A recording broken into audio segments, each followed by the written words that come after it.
கிதியோனை ஆண்டவர் ஏன் தெரிந்து கொண்டார்? கிதியோன் மூலமாய் அவ்வளோ பெரிய எழுப்புதல் வர்றதுக்கு என்ன காரணம்? வேதம் சொல்லுது, அத்தனை பேரும் அந்த சூழ்நிலையை பார்த்து, அந்த பிரச்சனையை பார்த்து வீட்டில் ஒதுங்கி இருக்கும்போது இவர் ஒரே ஒருத்தர் மட்டும் வந்து நின்று, வேதம் சொல்லுது, அவருக்கு கர்த்தர் கொடுத்திருக்கிற அந்த பலத்தின்படி அங்க வேலை செஞ்சுட்டு இருக்காரு. அவரை பார்த்து தான் ஆண்டவர் சொல்றாரு, பராக்கிரமசாலி கர்த்தர் உன்னோடு இருக்கிறார். ஹல்லேலூயா. ஒரு 3 பேருடைய கரத்தை பிடிச்சி சொல்லுங்க, உங்களுக்குள்ள தரிசனம்னு ஒன்று இருக்குமானா, வளரணும்னு உங்களுக்கு எண்ணம் இருக்கும்னா, நீங்க பயன்படணும்னு நீங்க நினைச்சீங்கன்னா, நீங்க எப்பவுமே தனிதான். சொல்லுங்க, எப்பவுமே தனிதான். ஹல்லேலூயா. உங்க கூட யார் இருப்பா? உங்க கூட யார் இருப்பா? கர்த்தர் தான் இருப்பார். கர்த்தர். வேற யாரும் உங்க தரிசனத்தை புரிஞ்சுக்க முடியாது. புரிஞ்சுக்க முடியாது. கேட்டா திட்டுவாங்க. உனக்கு என்ன, உனக்கு எதுக்கு இந்த வேலை அப்படின்னு கேட்பாங்க. ஆமா, நீ ஒருத்தன் தான் பெரிய, நீ ஒருத்தி தான் பெருசா பண்ணிட்டு இருக்கிற, அதனால நீ இப்போ பண்ண உடனே அப்படியே மறிச்சு தள்ளிடுவேன் அப்படின்னுவாங்க. அவங்களும் செய்ய மாட்டாங்க. சொல்லுங்க, செய்கிறவளையும் செய்ய விட மாட்டாங்க. பக்கத்து என்கரேஜ்மெண்டே இருக்காது.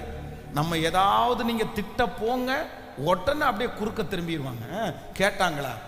ஆமா, இப்போ கேட்டாங்களா பிரியாணி? கேட்டது மாதிரி சொல்லிங்க, வாங்கியும் கொடுத்துட்டு திட்ட வேண்டிய தேவை இருக்கா? அப்படின்னா இப்போ வீட்டில் இருக்கிறவங்களுக்கு ஒரு பிரியாணி வாங்கி கொடுக்கணும் உங்களுக்கு ஆசை இருக்குன்னு வச்சுக்கோங்களேன். அந்த பிரியாணியை ரொம்ப கஷ்டப்பட்டு ஏதோ ஒரு சூழ்நிலையில் ஓடியாந்து காத்து கடந்து வாங்கி கொடுத்தீங்கன்னு வச்சிங்களேன், சாப்பிடும்போது நீங்கள் என்ன எதிர்பார்ப்பீங்கன்னு நினைக்கிறீங்க?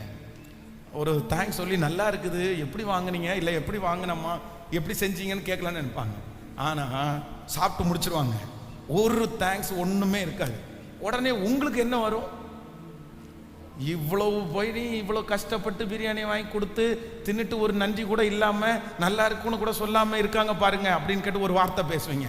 ஏன் நல்லா இருக்குன்னு ஒரு வார்த்தை சொன்னா என்னம்மா அப்படின்னு? ஆமாம், வாங்கி கொடுத்துட்டு இப்படி நல்லா இருக்குன்னு கேட்கணுமா? அப்போ ஏற்கனவே நீங்க வாங்கி கொடுத்து கூட உங்களுக்கு அந்த மனசு இருக்காது. ஆனா அதுக்கப்புறம் ஒரு வார்த்தை பேசுவாங்க பாருங்களேன், ஒரு எங்கேயும் இல்லாத பிரியாணியை கொண்டு வந்து கொடுத்துட்டீங்க, பெருசா கொண்டு வந்து கொடுத்துட்டீங்க. ஏன் கேட்டாங்களே யாராவது? நான் என்ன கஞ்சி குடிச்சிட்டு படுத்து தூங்க மாட்டேனா?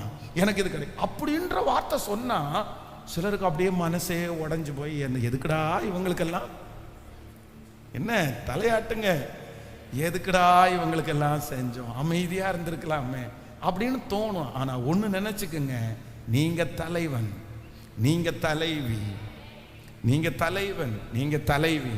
அந்த இடத்துல நீங்க என்ன எதிர்பார்க்கணும்னா, அவளுடைய என்கரேஜ்மெண்ட் எனக்கு தேவையில்லை, என்ன கர்த்தர் செய்ய வைக்கிற இடத்துல கர்த்தர் என்ன வச்சிருக்கிறார், கர்த்தர் என்ன செய்ய வச்சிருக்கிற இடத்துல வச்சிருக்கிறார்.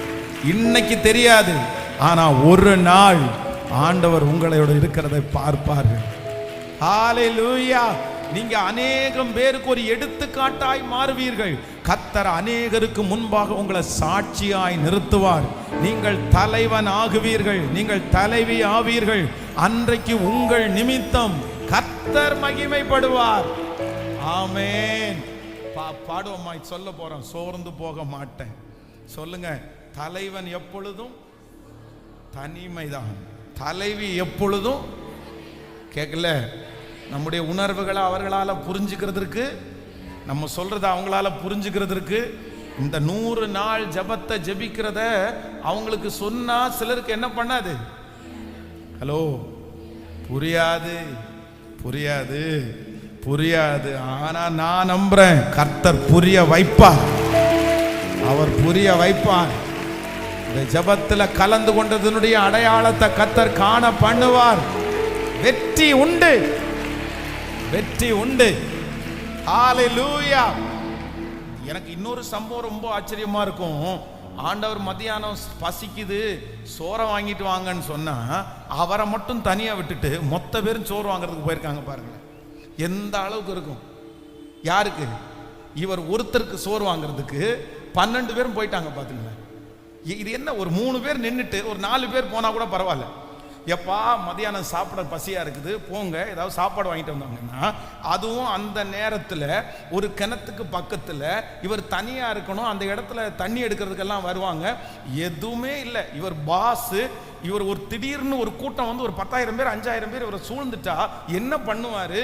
தண்ணி ஆட்ட கேட்பாரு. எந்த உணர்வும் இல்லை. சோற வாங்கிட்டு வந்தா கிளம்பிட்டாங்க. ஏப்பா இப்படியா உணர்வு இல்லாம இருப்பாங்க? ஆனா அந்த மனுஷகுமாரன் அவர்களோடு இருக்கிற வரைக்கும் அந்த உணர்வு, அந்த தைரியம், அந்த ஃபீல் எதுவுமே அவங்களுக்கு இல்லை.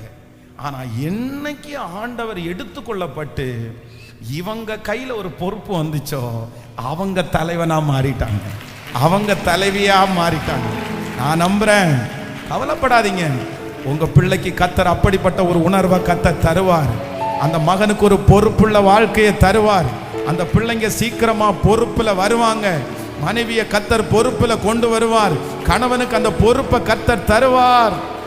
ஹalleluya. யார் கோஆபரேட் பண்ணாட்டாலும், யார் என் கூட நீ கேட்டாலும், எனக்கு மனசுல ஆண்டவர் கொடுத்திருக்கிற தரிசனத்தை நான் நிறைவேற்றுவேன். நான் அதுக்காக பாடுபடுவேன். நான் அதற்காக உழைப்பேன். நான் அதுக்காக ஒப்பு கொடுப்பேன்.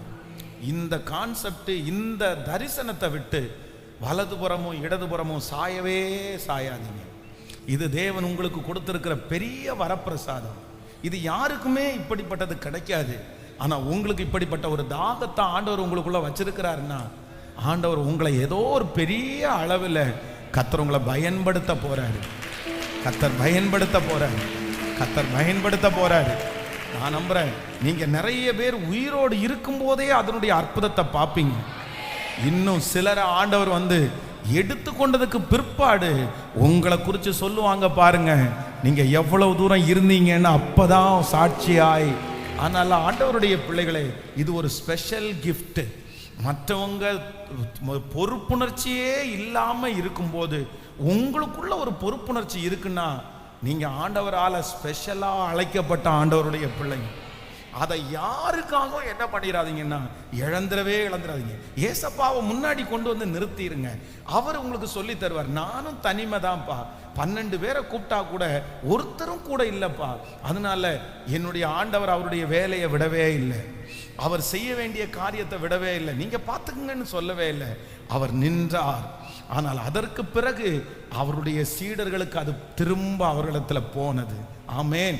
அதனால ஆண்டவர் இந்த 7ஆம் நாளில் ஆணித்தரமா ஆண்டவர் சொல்றாரு, உங்க மேல ஆண்டவர் ஒரு பெரிய தலைமைத்துவத்தை கர்த்தர் வச்சிருக்கிறேன்னு கர்த்தர் வாக்கு கொடுக்கிறாரு. நாளைக்கு காலையில இந்த ஜெபம் முடிச்சுட்டு போகும்போதே அப்படியே உற்சாகமா நீங்க எந்திரிக்கணும். நீங்க உற்சாகமா நீங்க இருக்கணும். நீங்க எல்லாரை விட ஸ்பெஷலா நீங்க தெரியணும். எல்லாரை விட நீங்க ஆக்டிவா ரொம்ப தெரியணும். மற்றவர்கள் உங்களுடைய இடத்துல வர்றதுக்கு ஆசைப்படுற அளவிற்கு கர்த்தர் பலத்தினால நிரப்புவாராக, தைரியத்தினால உங்களை நிரப்புவாராக.